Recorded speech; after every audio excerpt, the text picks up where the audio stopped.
G Simple Learning, and today we will finish the remaining chapter named Mughal Empire History chapter. This is the part 2 of this video. If you have not seen the part 1 video of this chapter, I have given the link in the description box, student. You may check it out. So student, without further delay, let's get started. In the previous video we read about Babur, how he established his empire and how he prepared his army for war, or different tactics he followed, and how he is also a diplomat. So student, in the previous video we read about Babur, and in this video we start from here. Humayun. Humayun, the eldest son of Babur, ascended the throne in 1530 after the death of his father. जो हुमायूं है वो बड़े बेटे थे बाबर के, और वो throne पे यानी कि राज गद्दी पे बैठे 1530 में अपने फादर की डेथ के बाद, यानी कि बाबर की डेथ के बाद. Thou Humayun inherited a large empire. The empire was not strong and stable. जो हुमायूं है वैसे तो उनको जो एम्पायर था वो इनहेरिटेड यानी कि अपने पापा से मिला, यानी कि होता है ना कि जो राजा का बेटा है वो राजा बनेगा उनके डेथ के बाद, है ना, वो बैठेगा गद्दी पे. तो जैसे कि हुमायूं को ये सब एम्पायर अपने पापा से ही मिला था. जो एम्पायर था वो इतना स्ट्रॉन्ग नहीं था और स्टेबल नहीं था. The Afghan chiefs wanted to oust the Mughals from India. और अफगान चीफ चाहते थे कि मुगल को निकालना इंडिया से बाहर. Bahadur Shah, the powerful ruler of Gujarat, wanted to expand his empire. और जो बहादुर शाह थे, जो पावरफुल रूलर थे गुजरात के, वो चाहते थे अपने एम्पायर को एक्सपेंड यानी कि और फैलाने का. Humayun's brothers, namely Kamran, Hindal and Askari, were planning to oust him. और हुमायूं के जो भाई थे जिनका नाम ये था, वो भी प्लान कर रहे थे उसको क्या निकालने का वहां से. But these difficulties did not discourage Humayun and he tried to overcome them with courage. ये जो परेशानियां हुमायूं के फ्रंट में यानी कि उनके सामने जो भी डिफिकल्टी उन्होंने फेस की, उससे वो डिस्करेज यानी कि जो उनका करेज था वो कहीं भी क्या नहीं हुआ, कहीं भी शेक नहीं हुआ. और जो हुमायूं है उन्होंने ये जो सारी डिफिकल्टीज थी उसको करेज के साथ क्या कर दिया, ओवरकम कर दिया यानी कि फेस किया. At first he attacked the fort of Chunar in Bengal, the stronghold of Afghan chief शेर खां. और सबसे पहले उन्होंने कहाँ अटैक किया, चुनार के फोर्ट में जो बंगाल में है. और the strong hold of Afghan chief यानी कि क्या था, वो स्ट्रॉन्ग होल्ड था किसका, शेर खां का. Humayun gave up the siege of the fort after 4 months to deal with Bahadur Shah.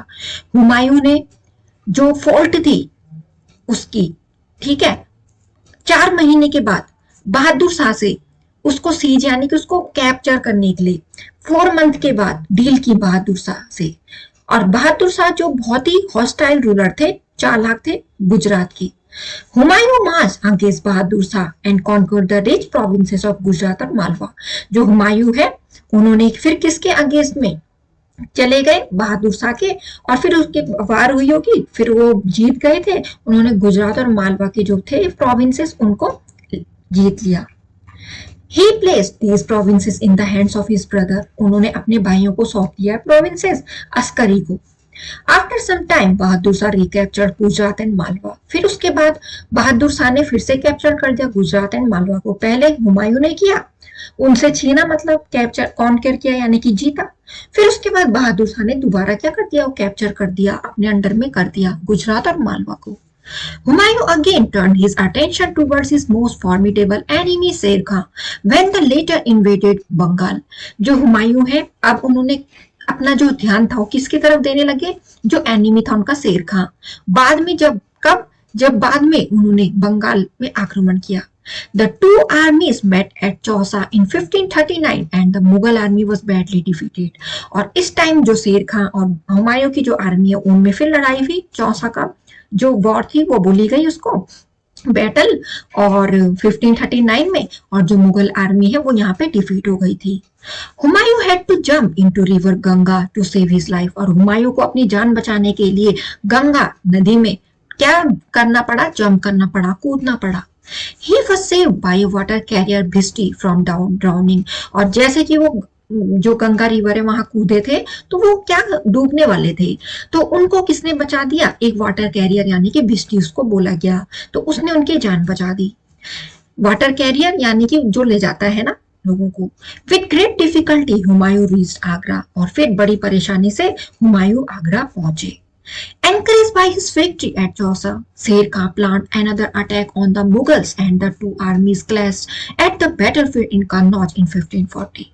और फिर उसके बाद जो उनकी विक्ट्री हुई शेर खां की, ठीक है, अपनी विक्ट्री से एनकरेज हो गए, अब उनके अंदर कॉन्फिडेंस भी आ गया, ठीक है। चौसा में जो शेर खां है उन्होंने प्लान किया दूसरा अटैक मुगल्स पे, और ये जो दोनों आर्मी है फिर क्लैश हुई, यानी कि इनके बीच में फिर क्या हुई, बैटल हुई, और उसको बैटलफील्ड किसका गया, कन्नौज का। और कब हुआ ये, 1540 में। The Mughals lost the battle and शेर खां occupied the throne of Delhi। जो मुगल हैं फिर वो उन्होंने अपनी जो बैटल है वो हार गए, इसमें भी हारे, चौसा में भी हारे, और जो शेर खां है उन्होंने जो दिल्ली की राजगद्दी है उस पर ऑक्युपाई, यानी कि उनका क्या हो गया, वहां पे राइट हो गया, वो उन्होंने ऑक्युपाई कर लिया। For the next 15 years, 1540 to 1555, Humayun became a prince without a kingdom and wandered from one place to another in search of shelter।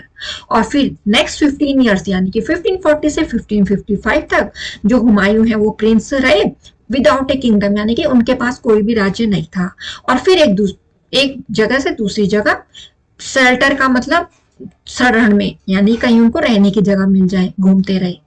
Ultimately, he took shelter at the court of Iranian king and recaptured Kandahar and Kabul with his help in 1549। और उन्होंने फिर shelter कहाँ पे ली, Iranian king के court में, और फिर recapture कर दिया कंधार और काबुल को उनकी हेल्प से 1545 में। फिर उन्होंने दिल्ली को भी रिकैप्चर किया 1555 में, जब क्या हो गया था, ब्रेकअप हो गया था वहां पे, शेरशाह सूरी का एम्पायर जब टूट गया था, टूट का मतलब बिखर गया था, एंड फिर उसके बाद उसने मुगल रूल को इंडिया में रीएस्टैब्लिश किया। However, he did not live long to enjoy the fruits of his victory and died shortly afterwards after falling from the first floor of his library building in Delhi। और जो हुमायूं है वो जो अपनी जीत की खुशी है, जो राजा के दिन होते हैं ना, उस पे इससे पहले तो उनके स्ट्रगलिंग दिन रहे, जब उन्होंने इतनी सारी वॉर बैटल क्या हुई वहां डिफीट हुए वो, पर अब जब उन्होंने इतना सब कुछ कर दिया था तो उनके पास उनके ज्यादा दिन नहीं रहे, यानी कि वो कैसे, वो डेथ हो गई थी उनकी जब वो फर्स्ट फ्लोर की सीढ़ियों में, यानी कि जो लाइब्रेरी है उसकी सीढ़ियों से गिर गए थे, जो कहाँ थी, दिल्ली में बनी हुई थी। Humayun was a learned man who excelled in various languages and subjects like astronomy, mathematics and philosophy। जो हुमायूं है वो एक लर्नड मैन थे, यानी कि उनको बहुत कुछ आता था, और बहुत सारी लैंग्वेजेस सब्जेक्ट जैसे एस्ट्रोनॉमी, मैथमेटिक्स और philosophy. Though he was a brave soldier, वो तब भी ब्रेव सोल्जर थे। He was not a capable general, पर कैपेबल जनरल नहीं थे। He lacked military foresight and political wisdom, क्योंकि उनके पास मिलिट्री फोरसाइट यानी कि जो भी आर्मी वगैरह है वो दूर नहीं देख पाते थे, यानी कि जैसे होता है ना राजा का देखने का व्यू एक आगे तक, वो नहीं था, और उनके पॉलिटिकल समझ भी नहीं थी, उतना बुद्धि नहीं थी पॉलिटिकल, यानी कि कैसे संभालना है। तो ये है हुमायूं टॉम्ब जो न्यू दिल्ली में, और आप लोग भी जा सकते हैं इस टॉम्ब को देखने के लिए। Sher Shah Suri, as stated earlier, Sher Khan defeated Humayun at the Battle of Kannauj in 1540 and ascended the throne of Delhi under the title of Sher Suri।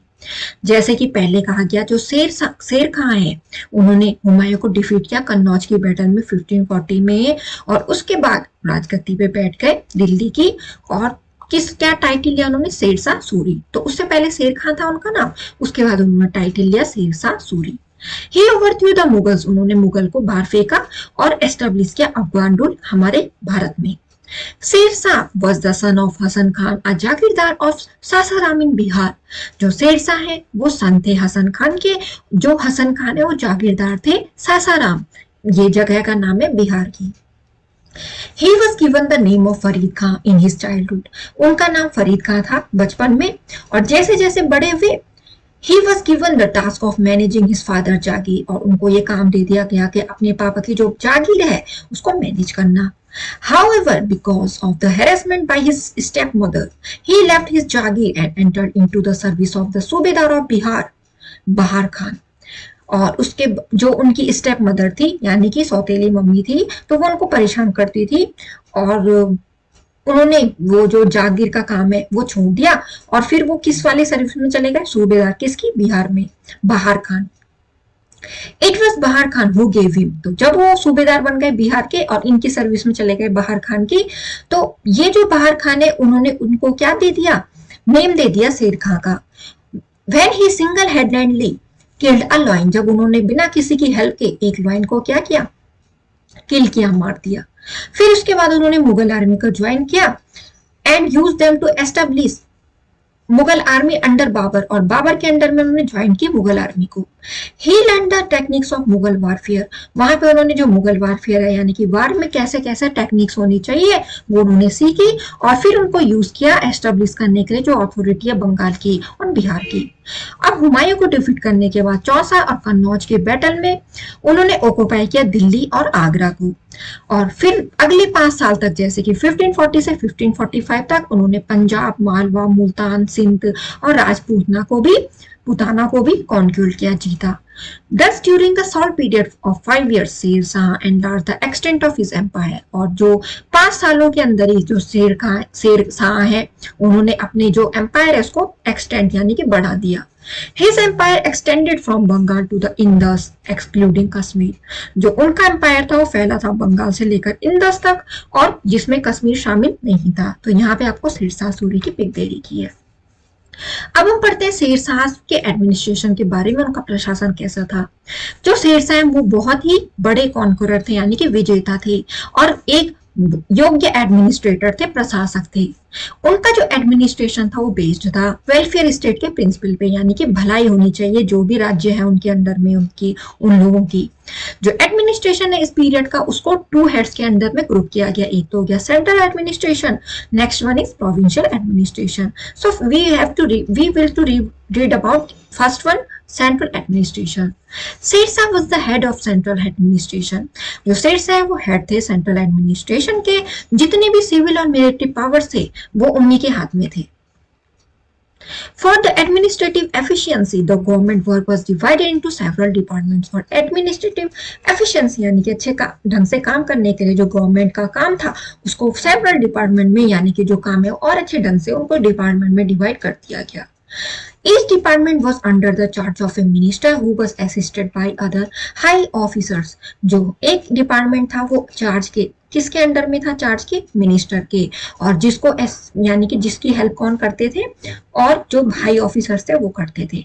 शेर Shah was a very diligent ruler, वो एक बहुत ही अच्छे ruler थे और सारे department को अपने आप ही देखते थे। और जो प्रोविंशियल गवर्नमेंट है उसके बारे में पढ़ते हैं। जो शेर शाह है उन्होंने अपने होल एम्पायर को 47 प्रोविंसेस जिसको बोला गया सरकार में डिवाइड किया था।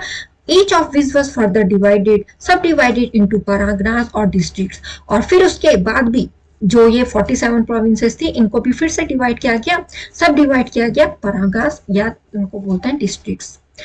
जो 3 मेन ऑफिसर्स थे सरकार के वो थे सिकदार ई सिकदरन और मुंसिफ ई मुंसिफान और काजी, ये तीनों थे ऑफिसर्स उनकी सरकार में। जो सिकदार ई सिकदरन थे वो रिस्पॉन्सिबल थे मेंटेन करने के लिए लॉ एंड ऑर्डर, वो आर्मी को भी देखते थे और वहां के फाइनेंशियल वाले काम भी देखते थे। जो मुंसिफान थे वो कलेक्ट करते थे टैक्स को, और जो काजी थे वो देखते थे डिपार्टमेंट जस्टिस का यानी कि न्याय का। Similar function were perform by officers called sikdar and munsif in the parganas, और ऐसे ही फंक्शन परफॉर्म यानी कि जो ऑफिसर्स थे वो करते थे इन कामों को जिनको बोला गया सिकदार और मुंसिफ परागनास में। तो परागनास क्या थे, डिस्ट्रिक्ट थे जिसमें कि जो 47 प्रोविंसेस थे वो सब डिवाइड की गई थी। तो ऐसे करके काम को क्या किया, बांटा गया, हर एक डिपार्टमेंट देखते थे उनको। तो स्टूडेंट यहाँ पे आपके पास जो मैप में दे रखा है एक्सटेंड दे रखा है एम्पायर रोड जो बिल्ट की गई शेर शाह सूरी ने, ठीक है। तो जो उसका एक्सटेंट है तो वो ये जो जगह है यहाँ से लेकर यहाँ, ठीक है। The parganas consisted of many village, जो परागनास थे उसमें बहुत सारे गांव आते थे जहां पे जो चीफ ऑफिसर्स थे वो थे मुकद्दम, पटवारी, चौकीदार। जो मुकद्दम थे वो रिस्पॉन्सिबल थे डिफेंस और पीस यहाँ के विलेज के, वहां की डिफेंस रक्षा करेंगे और वहां शांति बनाए रखेंगे, और हेल्प करते थे पटवारी को लैंड रेवेन्यू को कलेक्ट करने में। रेवेन्यू रिफॉर्म्स क्या हुए वहां, Shershah introduce a novel land revenue system, Shershah ने इंट्रोड्यूस किया एक नोवल लैंड रेवेन्यू सिस्टम जिसको अडॉप्ट किया मुगल एम्परर ने और अकबर ने भी और ब्रिटिश गवर्नमेंट ने भी बाद में। Shershah got the land measured and fix the land revenue at 1/3 of the producer tax. जो शेरशाह है उन्होंने उस लैंड को मेजर करते थे और उसका जो लैंड रेवेन्यू है वो जितना भी वहां पे जो प्रोड्यूस होगा उसका 1/3 वो टैक्स की फॉर्म में देंगे। ये the peasants were given the option to pay the land tax, peasant को ऑप्शन दे दिया गया कि वो लैंड टैक्स को पे करेंगे या तो कैश की फॉर्म में या काइंड की फॉर्म में। The area shown, the type of crops cultivated and amount of revenue payable by a peasant was written down on a paper called pata. जो एरिया यानी कि जहां पे बोते थे और जो टाइप ऑफ क्रॉप यानी कि जितने टाइप की क्रॉप में कल्टीवेट यानी कि लगाते थे और जो रेवेन्यू का अमाउंट था वो पीजेंट जो देते थे उसको एक पेपर पे लिखा जाता था, उसको बोला जाता था पट्टा। Moreover, the peasants were required to deposit the land revenue directly in the government treasury so that the collecting officers might not charge them extra money. और जो peasants हैं वो डिपॉजिट करते थे लैंड रेवेन्यू को गवर्नमेंट ट्रेजरी में, directly वहां जमा कर देते थे गवर्नमेंट के खजाने में, ताकि जो कलेक्टिंग ऑफिसर्स है वो उनको एक्स्ट्रा मनी चार्ज यानी कि उनसे एक्स्ट्रा मनी ना चार्ज कर पाए, इसलिए वो डायरेक्टली वहां गवर्नमेंट ट्रेजरी में उनको डिपॉजिट करते थे। Suitable relief measures were taken to help the farmers during drought or famine. जब भी कोई वहां पे आपदा आती थी या सूखा पड़ता था तो रिलीफ मेजर्स दिए जाते थे, उनको फार्मर को हेल्प करी जाती थी। तो यहाँ पे स्टूडेंट पुराना किला दिल्ली। अब हम पढ़ते हैं मिलिट्री रिफॉर्म क्या थे। जो शेरशाह थे वो मेंटेन करते थे एक बड़ी बहुत ही अच्छी वेल ट्रेन और डिसिप्लिन आर्मी को, जिसमें की थे इन्फेंट्री भी, कैवलरी भी और वार एलिफेंट्स यानी कि घोड़े भी, सैनिक भी और वार एलिफेंट्स भी। He took personal interest in the recruitment, training and dismissal of the soldiers. वो खुद इंटरेस्ट लेते थे रिक्रूटमेंट कराने में सोल्जर्स के, उनको ट्रेनिंग देने में और उनको हटाने में। उन्होंने एक एस्टेब्लिश किया डायरेक्ट कॉन्टेक्ट किसके बीच में, सोल्जर्स और गवर्नमेंट के बीच में। उन्होंने रिवाइव किया अलाउद्दीन खिलजी का सिस्टम, किसका, ब्रांडिंग द हॉर्स, यानी कि जैसे हमने देखा था ना जो वो हॉर्स लाए तो उनको ब्रांड बन गया यानी कि उसको दाग बोला गया। And maintaining a descriptive roll of the soldier, चेहरा, और मेंटेन करने के लिए जो रोल था सोल्जर्स का जिसको बोला गया चेहरा, यानी कि अलाउद्दीन खिलजी जो हमने पहले पढ़ा था ना चैप्टर, उसमें हमने पढ़ा था ना कि दाग सिस्टम इंट्रोड्यूस किया था। The soldiers were paid salaries regularly in case, जो सोल्जर्स थे उनको कैश की फॉर्म में सैलरी दी जाती थी। टॉम है शेरशाह सूरी का सासाराम में student. Cantonments were set up in different parts of the empire, और कैंटोनमेंट्स यानी कि रहने के लिए सेटअप किए गए डिफरेंट पार्ट में एम्पायर के, ये सेटअप किए गए वहां अलग अलग पार्ट में जो भी उनका एम्पायर था उसमें, जहां पे जो आर्मी यूनिट थी, ठीक है, वो ऑफिसर्स के अंदर में काम करती थी, कॉल्ड फौजदार, यानी कि उनको बोला गया फौजदार। Special attention was paid to discipline and violation of discipline was severely dealt with, बहुत ही स्पेशल अटेंशन दिया जाता था डिसिप्लिन में, ठीक है, और अगर इसको कोई वायलेट कर देगा यानी कि इसको तोड़ देगा तो फिर उसके साथ वैसे स्ट्रिक्टनेस के साथ उसको ट्रीट किया जाता था। वेलफेयर मेजर्स क्या लिए गए, जो शेरशाह थे उन्होंने बिल्ड की रोड को एनकरेज करने के लिए, ट्रेड को प्रोवाइड करने के लिए, कन्वीनियंस ट्रेवलर्स को यानी कि वो आसानी से जा सके, और फैसिलिटेट करने के लिए मूवमेंट को किसका, ट्रूप्स का, यानी कि जो झुंड जाता है, और कैरी ऑन करने के लिए एडमिनिस्ट्रेशन को सिस्टमैटिकली। जो मोस्ट इंपॉर्टेंट रोड थी जिसको शेरशाह ने बिल्ड किया वो थी ग्रैंड ट्रंक रोड, जो किसके बीच थी, किसके बीच बनाई गई, सोनार गांव जो बांग्लादेश में है, किसके अक्रॉस, नॉर्थ इंडिया के अक्रॉस, कहां तक, पेशावर तक जो पाकिस्तान है, जो अभी तक यूज की जाती है। दूसरा उन्होंने जो रोड बनाई वो आगरा से बुरहानपुर, तीसरा जो उन्होंने रोड बनाई वो आगरा से जोधपुर से लेकर चित्तौड़ तक, और जो रोड लाहौर से मुल्तान तक, तो ये उन्होंने रोड बनाई। He built sarais, rest houses for the travellers, उन्होंने सैरेस भी बनाए यानी कि रेस्ट हाउसेस भी बनाए ट्रेवलर्स के लिए जहां पे आराम कर सके। These सैरेस were also used as dak chaukis, post offices where horsemen used to deliver post, और ये जो रेस्ट हाउसेस थे उनको यूज किया गया किसकी तरह, डाक चौकीज की तरह, यानी कि पोस्ट ऑफिसेस की भी तरह, जहां पे जो हॉर्समैन थे वो डिलीवर करते थे अपनी पोस्ट को। He set up charitable hospitals and dispensaries, उन्होंने डिस्पेंसरीज भी बनाए यानी कि जहां दवाई वगैरह दे सकते हैं, और चैरिटेबल हॉस्पिटल भी बनाए। तो इतने अच्छे अच्छे काम किया शेरशाह ने। ट्रेड और कॉमर्स, जो ट्रेड और कॉमर्स था वो इनके शासन में बहुत ही अच्छा पनपा, फ्लरिश्ड हुआ। This was made possible by the establishment of law and order, और ये पॉसिबल तभी हो पाया जब वहां लॉ एंड ऑर्डर का एस्टेब्लिशमेंट हुआ, रोड्स बनी और इंट्रोडक्शन हुआ न्यू सिल्वर करेंसी का। उन्होंने बहुत ही सारे टैक्स सिस्टम में क्या किया, सुधार किया, क्यों, एनकरेज करने के लिए ट्रेड को और कॉमर्स को। He levied the custom duty only at 2 points, वो कस्टम ड्यूटी को केवल 2 पॉइंट पे क्या करते थे, लगाते थे। पहला क्या है, at the place where goods enter, जहां पे जो गुड एंटर करेगा, और जो बाउंड्री एम्पायर की, और वो जो प्लेस जहां पे जो सेल है वो चलेगी। ही इंट्रोड्यूस अ सिल्वर कॉइन, उन्होंने सिल्वर कॉइन भी इंट्रोड्यूस किया जिसको बोला गया रुपया।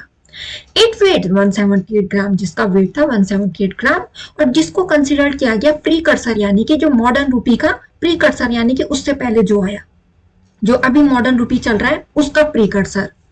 प्रीकर्सर का मतलब जो उससे पहले आती है, यानी कि उसी के लगभग वो दिखते हैं पर वो चीज उससे पहले आती है। He also issued gold coins, उन्होंने गोल्ड कॉइन भी चलाए जिसको बोला गया मोहर्स, और कॉपर कॉइन को बोला गया डैम्स। तो गोल्ड कॉइन को बोला गया मोहर्स, कॉपर कॉइन्स को डैम्स। तो रोहतास फोर्ट्स ये है स्टूडेंट। रिलीजियस पॉलिसी, जो शेरशाह थे वो फॉलोवर थे इस्लाम के, और वो और रिलीजन को भी मानते थे। ये नहीं था कि अपने रिलीजन को माना और रिलीजन को रिजेक्ट किया, ऐसा नहीं था।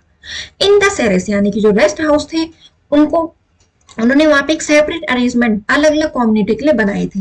उन्होंने अडॉप्ट की देवनागरी स्क्रिप्ट, और उनको उसको जो स्क्रिप्ट थी उसको इंस्क्रिप्टेड करवाया, कॉइन्स में भी कुरेद के करवाया। मतलब Shri Sher Shah as his name, उनका नाम था Shri Sher Shah. He gave liberal donations for the spread of education, उन्होंने लिबरल यानी कि बहुत ज्यादा दान दिया एजुकेशन को स्प्रेड कराने के लिए। उन्होंने कुछ हिंदूज को हाई पोस्ट पे अपॉइंट किया, जैसे राजा तोडरमल को, जो उनके रेवेन्यू मिनिस्टर थे, और उसके बाद जो राजा तोडरमल है वो आपने देखा होगा कि अकबर के कोर्ट में भी, यानी कि मुगल को भी उन्होंने बाद में क्या किया, उनकी सेवाएं की। ठीक है।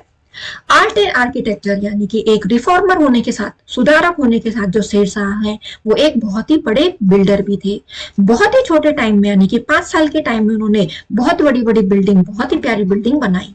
जो बहुत ही इंपॉर्टेंट है वो है रोहतास फोर्ट, जिसकी पिक हमने अभी देखी, और UNESCO world heritage site Pakistan में, यानी कि जो रोहतास फोर्ट है ये अब क्या बन गई, यूनेस्को वर्ल्ड हेरिटेज साइट बन गई, और यह है पाकिस्तान में। किला कुना मॉस्क, यानी कि एक ये मॉस्क भी बनाई। शेर मंडल, जो ओल्ड फोर्ट है या पुराना किला दिल्ली में, और उन्होंने अपनी टॉम बनाई सासाराम में, बिहार में। The mosque in the Purana Qila can be seen even today, जो मॉस्क है पुराना किला उसको आज भी देखा जाता है बिहार में, आज भी देखा जाता है, sorry, in its elegance and beauty, उसकी जो ब्यूटी है और एलिगेंस है वो आज भी देखी जा सकती है। ही constructed his own Tom during his life time, उन्होंने अपनी टॉम बनाई अपने जब लाइफ टाइम था उनका। जो टॉम थी वो एक रेस प्लेटफॉर्म पे खड़ी है, in the middle of A lake के बीचों बीच, और इसको एक फाइनेस्ट स्ट्रक्चर आर्किटेक्चर का माना जाता है। शेरशाह जो उनकी डेथ हुई वो एक गन पाउडर एक्सप्लोजन में 1545 में, और जो उनकी डायनेस्टी यानी कि उनका जो वंश है वो कंटिन्यू रहा, कब तक, जब तक कि हुमायूं ने रीस्टेब्लिश नहीं किया मुगल रूल 1555 में। तो गन पाउडर एक्सप्लोजन की वजह से उनकी डेथ हो गई थी स्टूडेंट। ये है शेर मंडल पुराना किला दिल्ली में जो उन्होंने बनाया था। Shershah was one of the famous rulers of India, जो शेरशाह थे वो बहुत ही फेमस रूलर थे हमारे भारत के। वो बहुत ही बड़े जनरल थे, एफिशिएंट एडमिनिस्ट्रेटर भी थे, जिन्होंने अपनी पावर को बढ़ाया, ग्लोरी को बढ़ाया अपने करेज से, और जो भी उनके पास रिसोर्स थे उनको यूज करके। उनको रिगार्ड यानी कि उनको माना जाता है फोर रनर अकबर का। क्यों? क्योंकि जो अकबर है उन्होंने भी अडॉप्ट की बहुत सारी ऐसी प्रैक्टिस, और अकबर ने भी ऐसे ही एडमिनिस्ट्रेटिव पॉलिसी अपनाई, रेवेन्यू पॉलिसी अपनाई, और मिलिट्री सिस्टम को अपनाया, और उसमें थोड़ा चेंज भी किया। सो स्टूडेंट, आपका ये जो चैप्टर है फिनिश होता है the Mughal empire. I hope आपको अच्छे से समझ में आया, तो लाइक करना ना भूले वीडियो को, मेरे चैनल को सब्सक्राइब करना ना भूले। Thanks for watching.